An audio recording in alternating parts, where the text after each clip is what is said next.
Assalamualaikum warahmatullahi wabarakatuh. Kami dari kelompok Capstone Project CC25 CR349 ingin mempresentasikan hasil dari Capstone Project kami yang berjudul Smartboard untuk boarding tiket di eh, perusahaan kereta cepat KCIC. Jadi di sini ada beberapa code Python. Yang pertama ada rekam, terus ada preprocess, training, predict, dan juga randomize, dan juga ada beberapa file yang isikan gambar. Dan juga sini ada jadwal kereta.csv. Yang pertama itu ada rekam.py. Jadi fungsi dari rekam.py ini adalah untuk merekam data awal berupa gambar yang nantinya akan dimasukkan ke sebuah folder yang bernama dataset. Nah, di sini ada code-nya. Jadi di sini code-nya itu akan dirubah. Jadi yang tadinya berbentuk eh, RGB nanti akan diganti convert ke bentuk grayscale. Nanti jika sudah, maka akan masuk ke folder yang sesuai dengan yang kita masukkan di sini, masukkan nama. Nah, untuk berapa kali foto yang di capture itu bisa di set di sini. Jadi di sini kami men-set sebanyak 50 gambar. Nah, setelah dari rekam.py masuk ke randomize data, yang dimana randomize data ini adalah eh, info-info mengenai keberangkatan, stasiun, dan juga peron. Nah, dari data-data ini kita ambil dari dataset PET itu untuk mengambil fitur nama. Jadi untuk namanya itu diambil dari dataset, nama folder dataset, lalu ditambahkan dengan stasiun list dan juga yang lainnya seperti jadwal, peron, eh, dan juga nomor tiket. Nah, setelah di randomize, nanti dia akan kesimpan ke yang namanya jadwal kereta.csv. Dia akan dimasukkan ke jadwal kereta.csv. Selanjutnya itu ada pre-processing dan juga training. Boleh dijelasin sama Yasin? Yang berikutnya kita lakukan looping lagi dari gambar variabel variabel image name yang ada berada di directory. Lalu kita join menjadi satu folder. Selepas itu kita lakukan pengecekan menggunakan grayscale. Selepas itu kita lakukan resize gambaran tersebut yaitu 100 ukuran. Lalu kita jadikan satu dari dua gambar tersebut. Selepas itu kita jadikan satu, kita labelkan menjadi sebuah dalam satu directory. Lalu kembalikan sebuah uh, list list gambar yang berbentuk array berdasarkan label array dan juga label map. Terus untuk yang berikutnya adalah training. Di sini kita menggunakan sebuah normalisasi gambar yaitu ukurannya 255, lalu kita lakukan reset minus satu, lalu 100 lalu satu. Setelah itu kita latih menggunakan TensorFlow kelas menggunakan kelas sequential. Yang pertama lapisannya adalah con, du- eh, con, con 2D, yaitu ukurannya 32 menggunakan activation nama relu, lalu input-nya 100. Yang berikutnya adalah lapisan max pooling 2D ukurannya 2,2. Yang berikutnya adalah con 2D ukurannya 64 lalu menggunakan activation relu. Terus yang berikutnya kita kasih max pooling lagi. Selepas itu ada lapisan yang berikutnya yaitu flatten. Terus berikutnya ada lapisan dense ukurannya 128. Lalu kita beri activation menggunakan relu. Selepas itu yang terakhir kita gunakan dense. Lalu ada sebuah fungsi lain untuk mengacak ya sebuah label map dan kita gunakan activation menggunakan submap. Selepas itu kita compile modul tersebut menggunakan optimizer-nya menggunakan Abdam. Terus untuk OS-nya menggunakan verse kategorial cross drop. Lalu kita berikan sebuah metrik untuk melakukan pengecekan sebuah akurasi. Setelah itu kita fit modul yang tersebut berdasarkan image label di mana epoch atau modul yang dilatih secara 10 ya. Setelah itu kita save dari model yang kita latih menjadi format TensorFlow model fast TensorFlow Thrust. Setelah itu kita save juga sebuah label mapnya dengan format NPY memanggil sebuah variabel label map. Oke, tadi untuk penjelasan training. Nah, ini sedang di run. Jadi sambil kita nunggu run, mungkin lanjut ke bagian prediction.py.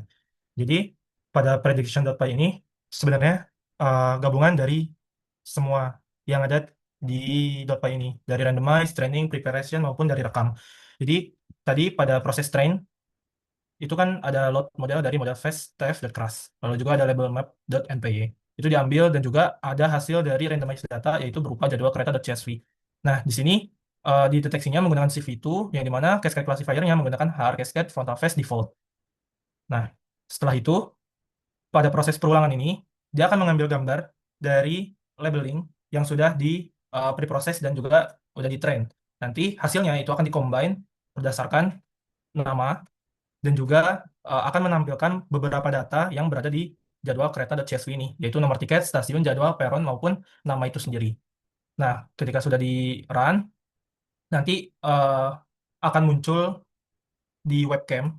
Nah, cuman nanti kasusnya kami akan menampilkan di sebuah website seperti itu. Nah, ngomong soal hasil training, nah hasil training yang kami dapat itu sebesar 0,9938 atau 99% keakurasiannya dan lossnya itu 0,07. Jadi kalau melihat dari epoch dari 1 sampai 10, ini menandakan dia akurasinya itu selalu naik dan tidak turun maupun juga loss. Jadi dia tidak naik tapi lossnya itu makin turun. Yang dimana artinya model yang kami buat itu sudah pas untuk pemrosesan gambar. Untuk selanjutnya itu akan dijelaskan oleh Ideal untuk bagian front end back end.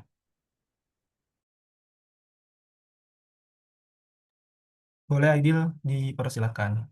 Oke, terima kasih Mas Rifki. Saya akan melanjutkan. Oke, setelah tadi kita bicara tentang pembuatan model juga proses training dari model mesin yang sudah dibuat, sekarang kita akan masuk ke bagian front end dan juga back end. Yang mana di sini kita akan membuat sebuah tampilan website. Jadi untuk topologinya di sisi back end kita akan menggunakan library Face API. Nah, si library Face API ini nanti akan mengambil data dari si model yang sudah dijalanin tadi. Data yang diambil bisa berupa pemrosesan foto dan juga hasil dari prediksi. Nah, setelah kedua ini tersambung, nanti dari si front end dia akan memberikan request ke si APS API, lalu si APS API akan memberikan respons. Responsnya ialah berupa hasil dari training di model ini tadi.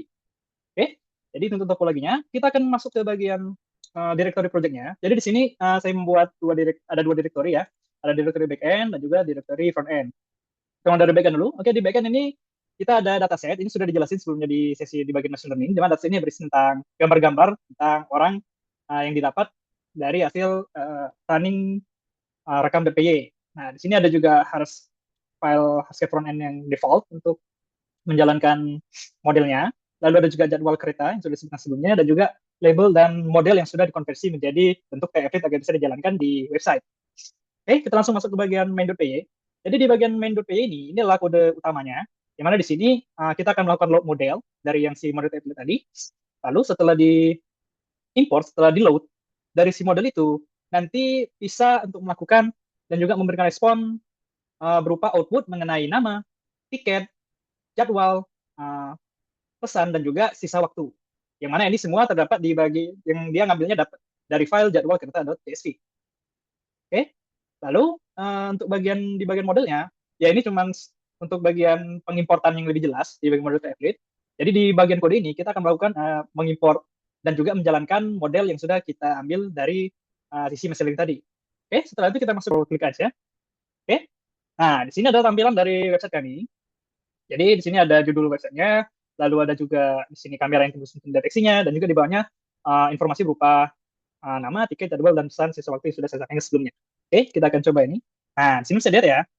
Jadi setelah dia dideteksi, setelah si PCP si front yang request data dari si PCP akan memberikan respon berupa hasil analisis dari si model yang sudah diimport tadi. Nah, hasil analisisnya bisa berupa nama, tiket, jadwal, pesan, dan juga sisa waktu. Oke, nah di sini jelas ya.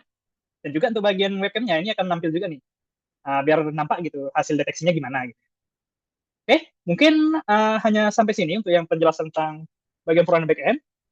Karena untuk yang project ini kita hanya untuk menambahkan output berupa sisa waktu dan juga pesan agar lebih jelas gitu untuk yang di bagian uh, situasi di saat ini di KCIC kalau nggak salah Mas Rifki ya. Oke, KCIC, karena di KCIC sendiri itu belum ada dia menampilkan informasi seperti ini. Jadi di sini tugasnya untuk kami project ini adalah untuk memperjelas gitu gimana uh, alur dari pembacaan ataupun synchronization yang dilakukan di kereta KCC tadi. Oke, mungkin sekian dari saya. Saya kembalikan ke Mas Rifki Ardi Priadi. Oke, terima kasih. Oke, terima kasih buat Ahmad Aidil Fajri yang sudah menyampaikan terkait dengan front end back end dan juga Muhammad Yasin Hidayatullah yang sudah menjelaskan terkait dengan machine learning-nya. Mungkin itu presentasi dari Capstone Project kami. Kurang lebihnya mohon maaf. Sekian terima kasih. Wassalamualaikum warahmatullahi wabarakatuh.